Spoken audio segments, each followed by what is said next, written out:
For those of you who don't know, my name is Michael Porter. I'm the Education Coordinator with the Central PA Chamber of Commerce. I thank all of you for joining us for our manufacturing segment here.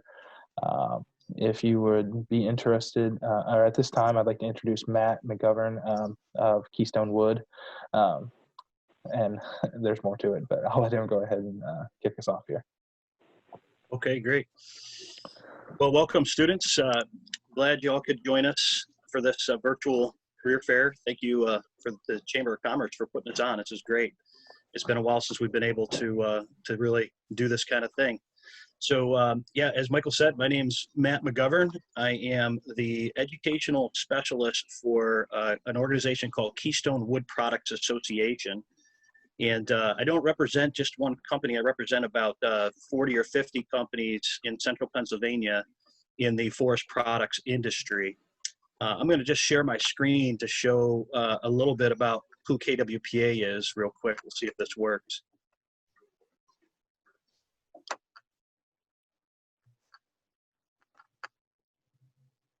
Can everybody see the flyer that I have here? Is that good on your end? So Keystone Wood Products Association, we really kind of have a threefold mission. One of our parts of our mission is to promote wood products. We're trying to just kind of help educate people on the benefits of anything pretty much you can think of that's made of wood. And so that's a part of it. Another part of it is workforce development. So that's basically what I would kind of call on-the-job training, or working with people who are already out there in the workforce and helping companies to establish different types of training routines and that kind of thing. And what we're doing here today is really probably one of the biggest parts of our mission is the education piece, if you will, trying to help promote wood products and the forest products industry to high school and college students to be thinking about different careers. So that's a little bit about us. That's about Keystone Wood Products Association. I want to just tell you real quick my story of how I got into this industry and kind of where it took me. I was one of those students in high school that, quite frankly, had no idea what I wanted to do. I just kind of had decent grades, and my friends were going to college, kind of a first-generation college kid, and I decided to go ahead and go to school, and I went to college, and I came from upstate New York and moved down here to Pennsylvania, went to Lycoming College, and I pursued a business degree. 4 years later, I'm trying to get out into the workforce, and I still don't know what I want to do, to be honest. And so I just really kind of consider myself blessed because I fell into the wood products industry. And so the first job I really got in this industry was working with a log home company. I worked for a company called Coons Brothers Log Homes down in Lewisburg. And I really knew very, very little. In fact, I grew up in a machine shop. My grandfather owned a machine shop, and I grew up in that environment. And so when I started looking into this kind of wood products industry, I was quite surprised. And to my surprise, the career really kind of took off. I just learned a lot, and I was in a sales position. And by the time I left Coons Brothers, I had actually traveled the world for the company. Got a chance to go to two of my favorite places in the world, Ireland and Scotland. And I got a chance to travel all over the United States. I was a regional sales manager. So all that, just to tell you that, like, that was probably one of my favorite parts of my career in the wood products industry. And I really didn't know it existed. And I think that's pretty common, that a lot of folks don't realize how much opportunity is in the wood products and forest products industry. From there, I went on to a company in Pictor Rocks, Pennsylvania called Lewis Lumber Products. And at Lewis Lumber, I went from selling log homes to selling boards. I actually was an inside salesperson, and really what I did was I sold truckloads of lumber that would be used by other manufacturers in some way or another. So it was an interesting angle to the industry. I got to see a lot more hardwoods. When I was in the logwoods or log home side, that was all about pine. And that's all we used was pine on the log home side. So I came to Lewis Lumber and realized that there are so many wonderful and beautiful trees and wood to work with And so worked with there for a while. Then I went on to another company that you may have heard of called Brodart. And Brodart actually is a library supplier, but they have a contract furniture division in Meckelhattan. And I had a very interesting job there that was kind of an inside job where I worked with government contracts and large-scale libraries and trying to help them figure out custom furniture. And it was a very interesting job. So I'm just telling you that just to give you a background that, you know, a guy who was in the middle of podunk upstate New York, had no idea what he wanted to do, was just really blessed with falling into this industry. So that's a little bit about me, but I wanted to share a little more about the industry for you. Again, remember, I'm not speaking of one company. I'm trying to just sort of give you some facts about the entire forest product industry in Pennsylvania. Pennsylvania still is the leading hardwood producer in the nation. We provide our hardwoods in Pennsylvania. We have a wonderful natural resource, are sought after all over the world. And there's just a couple of statistics here I'll show you. You know, the industry employs about 60,000 people. If you look here, it's about 10% of the state's manufacturing workforce. So we're not a giant industry by any stretch of the imagination, but we are significant. And if you want to stay local, say in central Pennsylvania, and there's a lot of different opportunities for you, and no matter what your educational path is. So if we look at a couple more stats, you know, the industry has $19 billion of economic impact. There's about 2,100 businesses, give you an idea there. Another interesting fact is that today there are now more forests in Pennsylvania than there were 100 years ago. If I had more time, I'd explain that a little further for you to kind of understand how sustainable forestry works. But essentially, we just got a lot smarter with taking care of our resources. And so we're doing it in a way that's very healthy for the forest today. Almost 60% of our land in Pennsylvania is forest. And that's one of the reasons it's just a great state for hardwoods and for forest products. The last part I'm just going to share with you here quick is on the back side of this flyer. And I think Michael said he's going to try to send this to the guidance counselors so they can have it. But on the back side of this, we just took sort of a sampling of the different kinds of jobs that are out there in the forest products industry. I've just started a couple of them. You know, probably one that most people would be familiar with would be carpenters. There's a lot of different, if you look at the first star here, there's a lot of different avenues to carpentry. You can get into carpentry right out of high school and be a general carpenter and work well and make a decent wage. You can go on to a school like Penn College and get a 2-year degree in carpentry, or you can go on and get a 4-year degree in carpentry and be in construction management. You can see it just kind of gives you these numbers here. This is like roughly how many jobs in the state, and then this is the average or the median wage, $22.36 is just a median wage across the industry of carpentry. But that's one that's a good example where all different educational levels, you know, you can actually be in that field.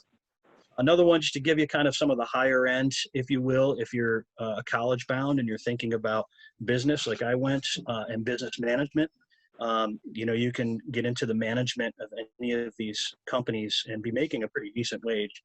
You can see here the median is $56 an hour for managers.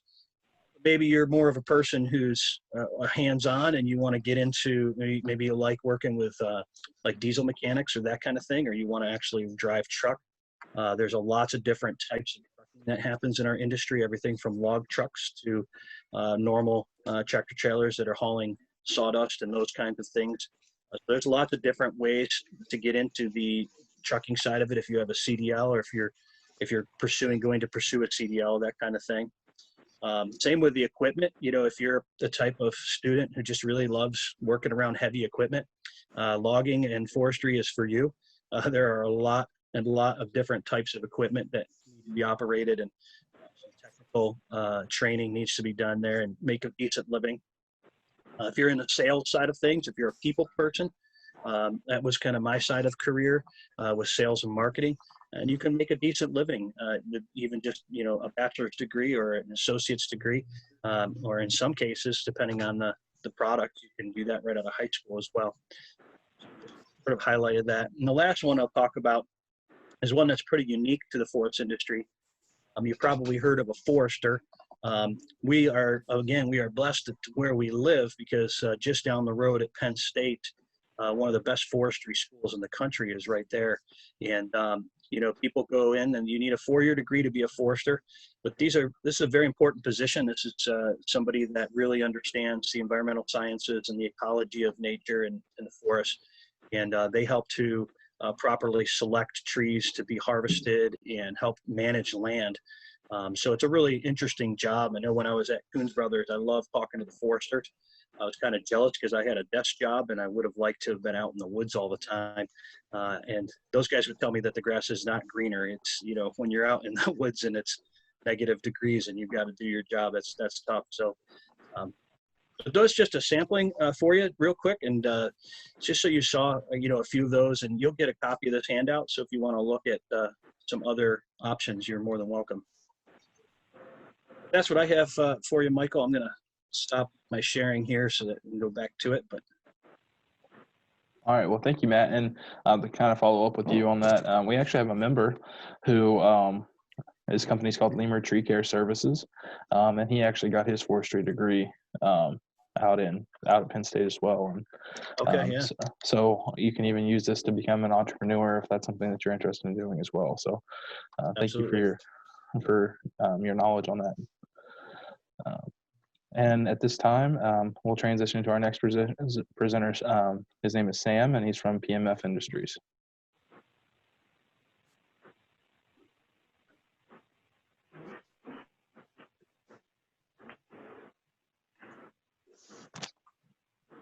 Are you there, Sam? Oh, good morning. I apologize. I hope can you hear me okay? Yes. Yes, I can hear you.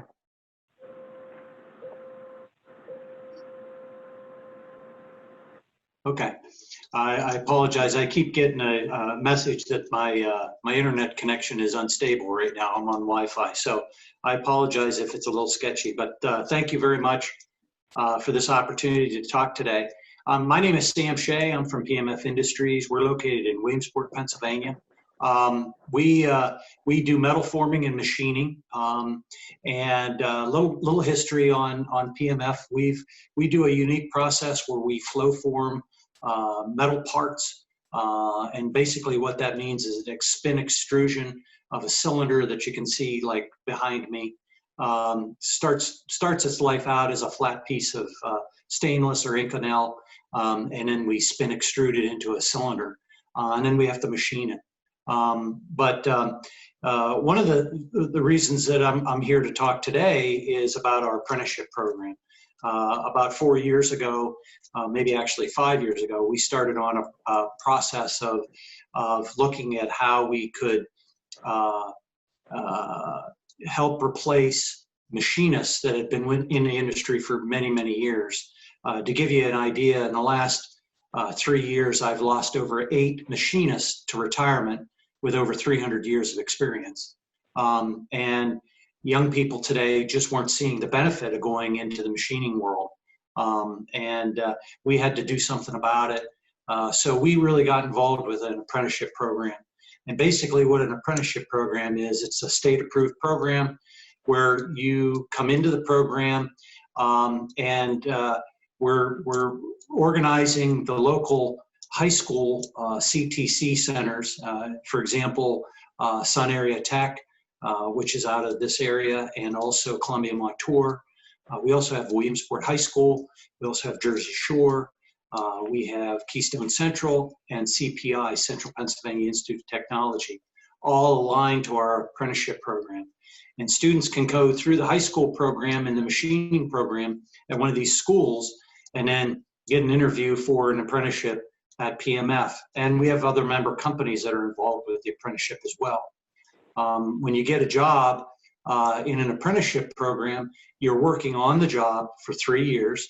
You get wage increases every 6 months as you hit certain levels of competencies with your training. And then you go to class 1 night a week for what's called the related technical instruction. And after 3 years, you get a certificate from the state of Pennsylvania that you're a journey person machinist. And just to give you some idea, we started a program, a machinist program over 3 years ago, well, actually 3 years ago, which we have 4 machinists from PMF in. And then we just started our second machinist program, apprenticeship program, this past summer, which we've got 3 PMF machinists. So we've got a total of 7 machinists, apprentice, going through the program right now. This is a huge opportunity for people, for students to look at an opportunity where they like to learn with their hands. And when you go through the machining apprenticeship program, your studies are really geared around machining. So, you know, unlike going to college where, you know, you may major in machining, you have to take humanity classes and English classes and all these kinds of classes that might not have to do a lot with machining per se. The apprenticeship concentrates totally on the machining side of it. So what the applicant gets out of the whole process, or the apprentice, is after 3 years, they've got 3 years of bona fide experience and a certificate from the state of Pennsylvania saying that they're a journey person machinist, and they can really go anywhere they want to go. They've proven that they've run all machines in the machine shop and they're competent with all the machines. And in today's environment, you know, it's all computer guided. So it's computer numeric control, CNC machining. So, you know, it's a really great program for people that enjoy the technology part, but they also enjoy the hands-on part. We're really pleased with our apprenticeship. We also have a video that Michael's going to show in a few minutes here. And I'll just point out that you'll see some young people in this video. 2 of the young people that you'll see in the video are actually from Sun Area Tech. We've partnered very closely with Sun Area Tech, and they've helped us out quite a bit. But I think it's probably best to hear from them because we've videotaped the apprentices and what they have seen and what they get out of the program. And I think that's probably more powerful than what I can say. But we're located in Williamsport, Pennsylvania, and we're really proud of the program that we've gotten put together. Michael, with that, would you go ahead and play the video? So can everyone see my screen with the PMF Industries logo on it?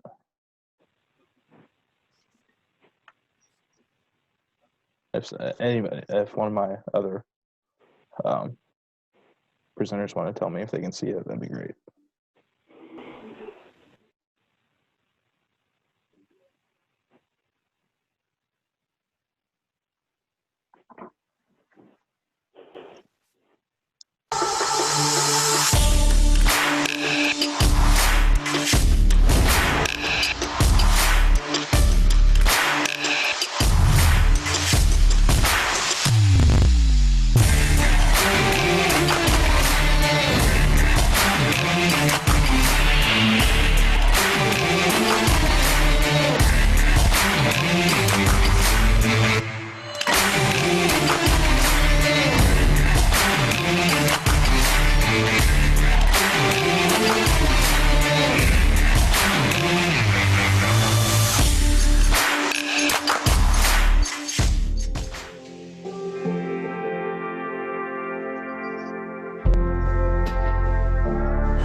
Well, I mean, ultimately, it's this. I mean, working in tooling is probably one of the best things that I could have ever done in my life. It took me close to 10 years to figure out what I actually wanted to do. When I was 18, I'd have never guessed that, you know, I was going to be a machinist and be able to provide for my family doing that. When I graduated high school, I wanted to work on cars, and that's all that I was ever going to do. So knowing that there was a future out there in machining that I had no idea was a real eye-opener. So based on what you're going to do in high school may not always be what you're going to do in a career. So always keep your eyes open, take advantage of every opportunity that you can. I didn't go to college because I wanted more hands-on experience. I mean, I enjoy sitting down and doing some book work here and there, but I like to do more hands-on and getting more hands-on experience outside of school, less book work, actually doing things. And it was a big step for me, going from a high school class to a job shop where I didn't know as much. I'm still young, so I have a lot to learn yet, but I like teaching the newer guys that come in here and showing them what I've learned over the past few years that I've worked here. Take the opportunity, take the initiative. If you want to do it, go do it. College is very expensive, and it's not tailored specifically for the trade you're in. There's a lot of general courses you have to take, and a lot of them don't apply specifically to the trade, where an apprenticeship program, they really have it narrowed down to what you need to know for the trade you're going into. Stable income is a big thing for me. The trade is very high demands. If you're willing to learn and you have a good attitude, you can really succeed, and it's a very good opportunity to do so. When I did college, I was trying to figure out what I wanted to do, and I didn't know, and so I just went the first thing that kind of popped in my mind, failed out of it, you know, started doing sales. It just didn't work because I didn't know what I wanted to do. So, but I went to a temp agency, found my way into manufacturing, and just kind of went from there. And I didn't know I wanted to do this at all. So, I mean, try new things, and if something isn't working, then move on. But I'm making some pretty cool stuff, and I'm learning a lot on the way. I don't know, why wouldn't you at least want to try it? So, my name's Austin McKenzie. My experience in the machining field is started machining in high school, and then I went to college at a vocational trade school where it was just machining. In a career, I look for advancement. With this field, it was right for me because every day is different.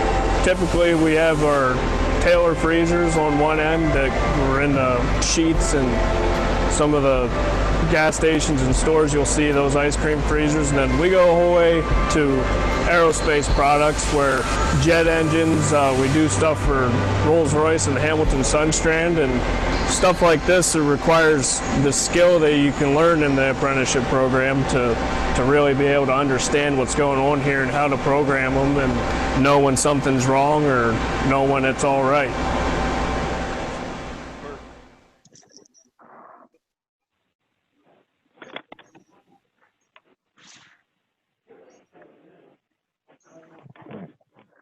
Sam, is there anything else you'd like to add to that?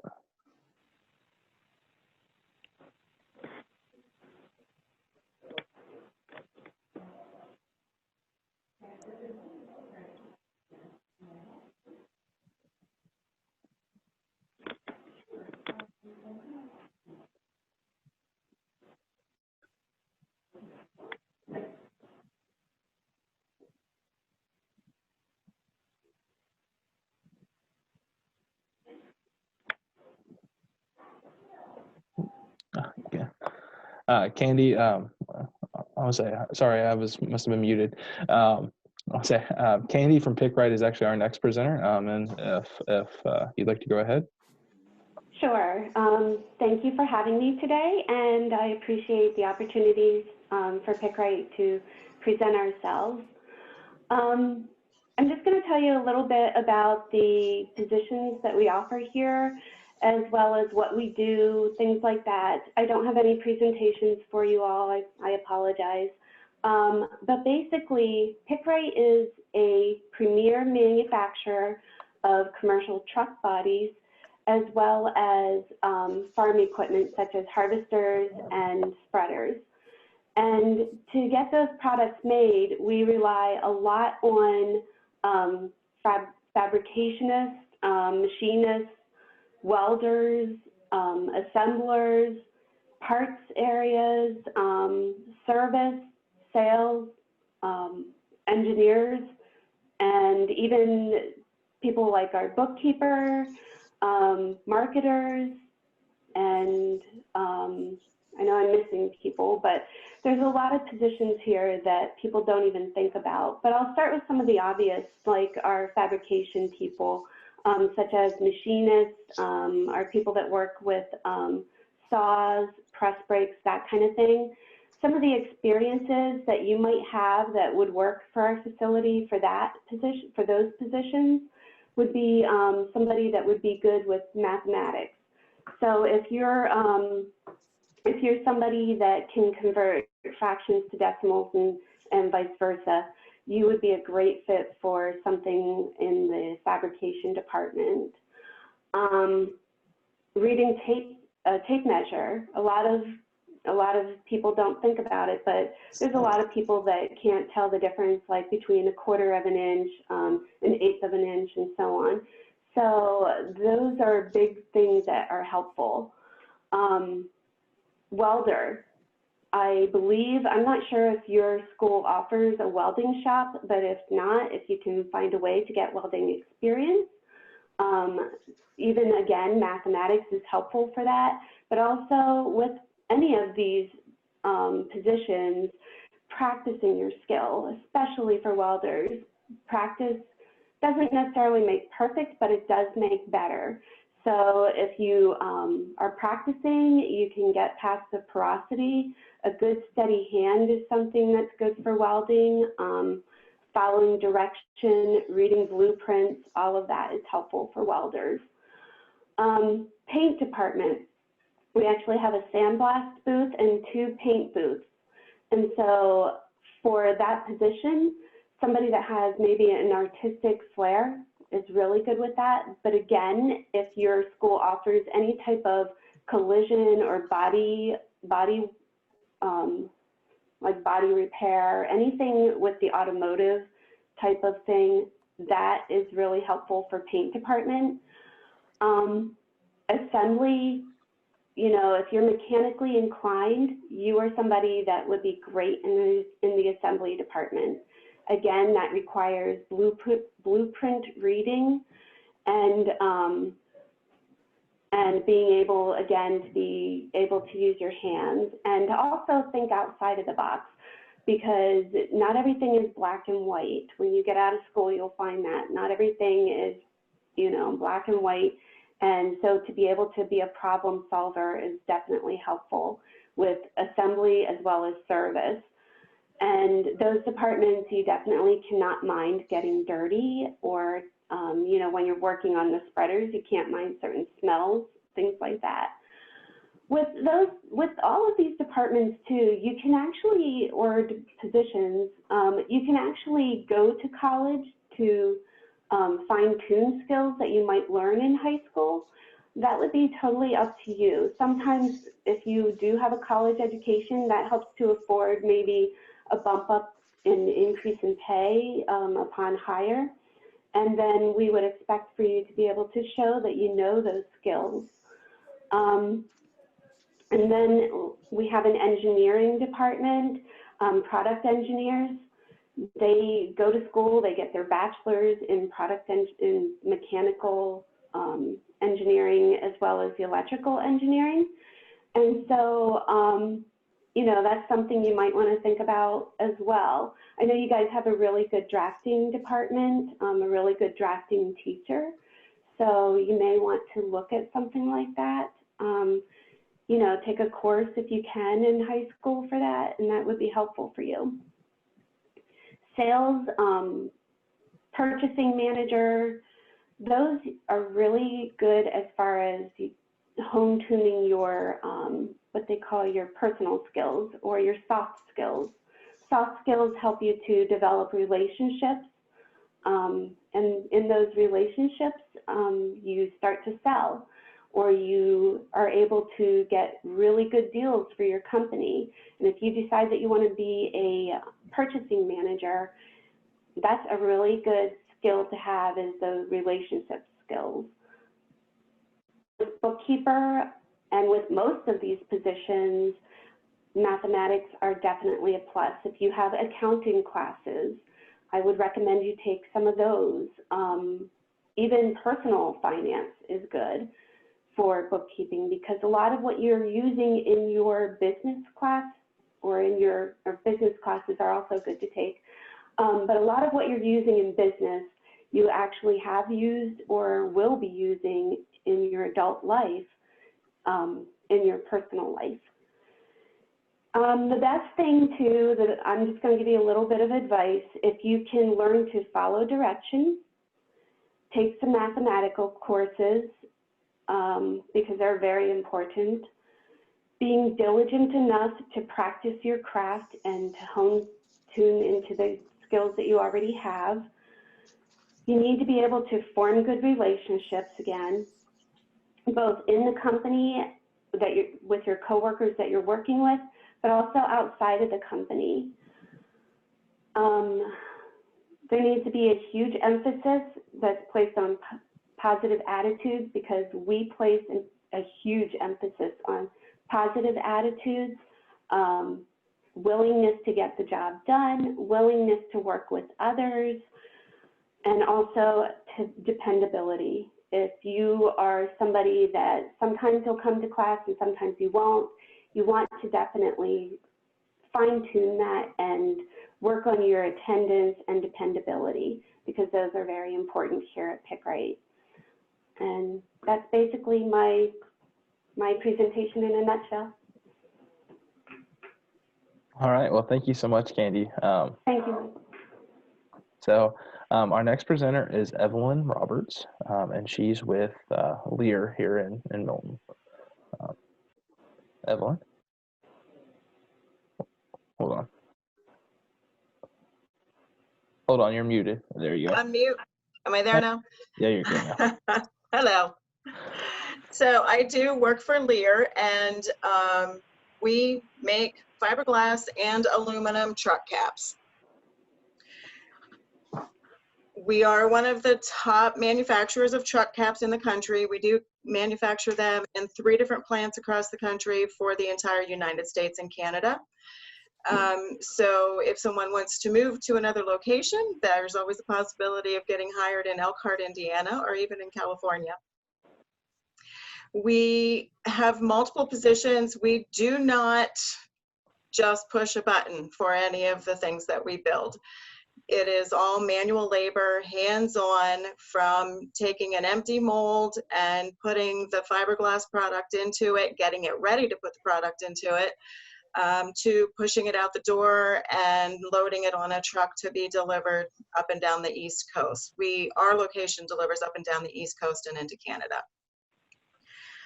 So we have positions available in just about every field. Some of the bigger ones that we struggle hiring for are the more skilled ones. So they would be our painters.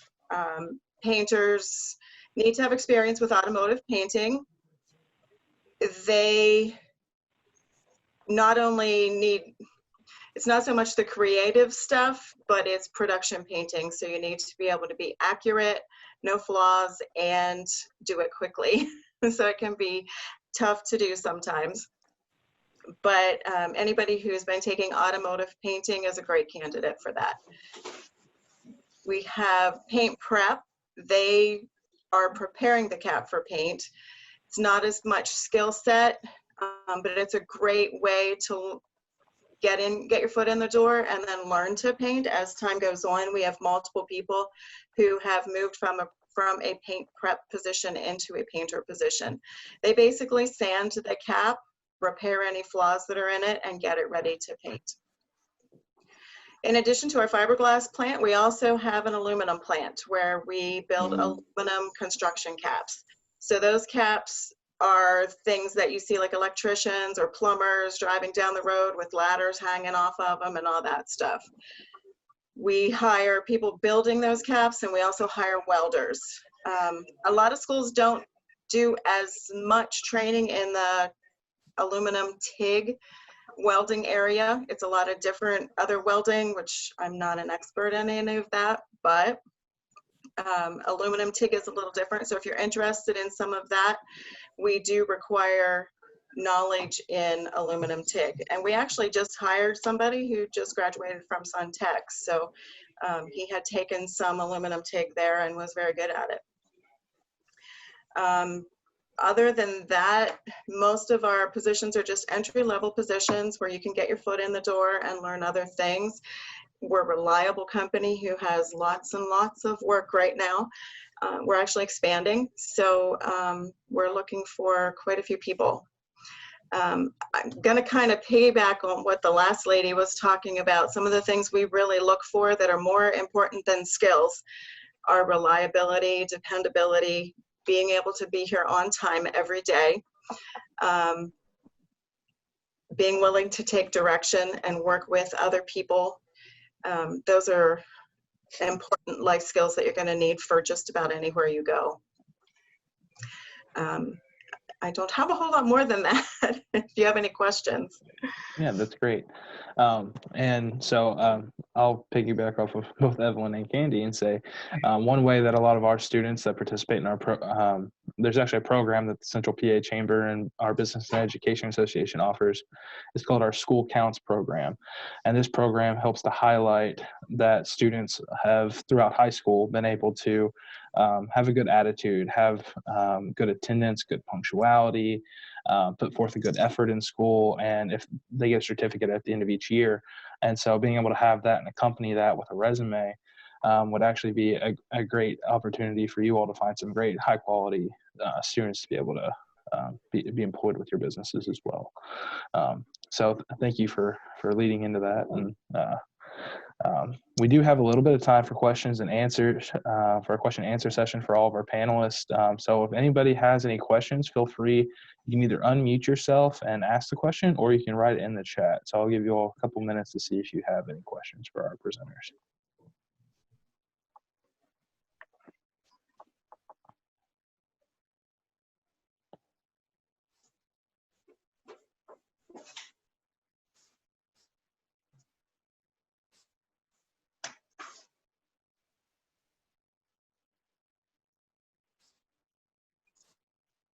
Okay, so I'm going to ask one quick question for everybody. Do you all have one particular thing you look for from an applicant as far as during the interview? So once you actually get them there in person, or in these days via Zoom, if you were to hire somebody, would there be one thing you'd be looking for in that applicant, like during that time you're with them? Or the one most important thing?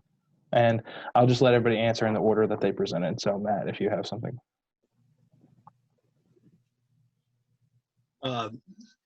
So I actually don't interview because I'm an education specialist, but I can tell you that I've been in a lot of interviews, and in another career I do some interviewing.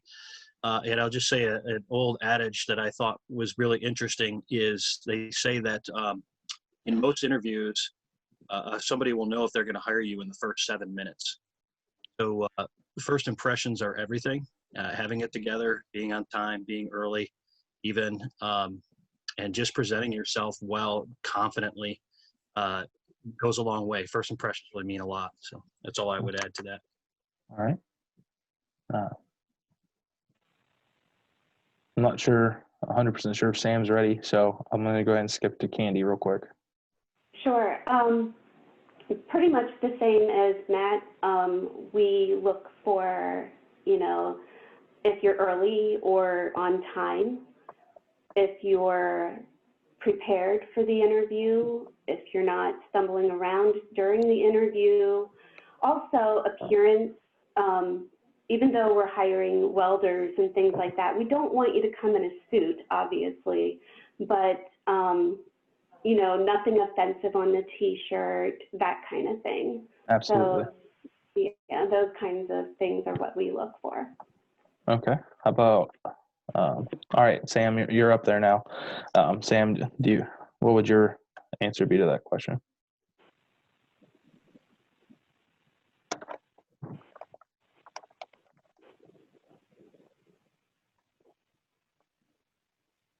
Sam, can you hear me?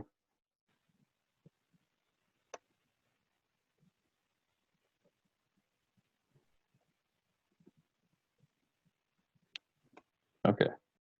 Evelyn, if you don't mind, go ahead and give us your answer. That's fine. A lot of the same things that they were talking about. In addition to that, I like eye contact, which goes along with confidence.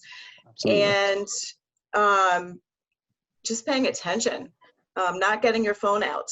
Leave that phone where I can't even see it. I don't want to hear it, because that tells me that you're distracted and not paying attention to me. Not that we're supposed to do handshakes right now, but a firm handshake is much better to me than one that feels like a fish. Absolutely. If I'm walking you around the plant, keep up with me. Don't mosey along like you're a turtle. I mean, there's just multiple little things that all come together into a picture of whether or not you're going to be someone that is going to show up to work on time every day. If you're not on time for an interview, I have low hopes of you being on time for work every day, those kinds of things. And if you are looking for a skilled position, don't apologize for the work that you did in advance, or, you know, be confident about it. Don't downgrade yourself. Okay. And don't wear sweats. Doing it. Yeah. Absolutely. All right. Well, thank you all so much. I will be sending that handout that Matt mentioned earlier to all of our school contacts to share with the students. But thank you all for your time today presenting to the students. And thank you all of our students for joining us for this segment. Here in about 15 minutes or so, we'll start our next segment, which is colleges and university. Thank you, and I look forward to talking to you all again soon. Thanks, Thank Mike. you. Thank you.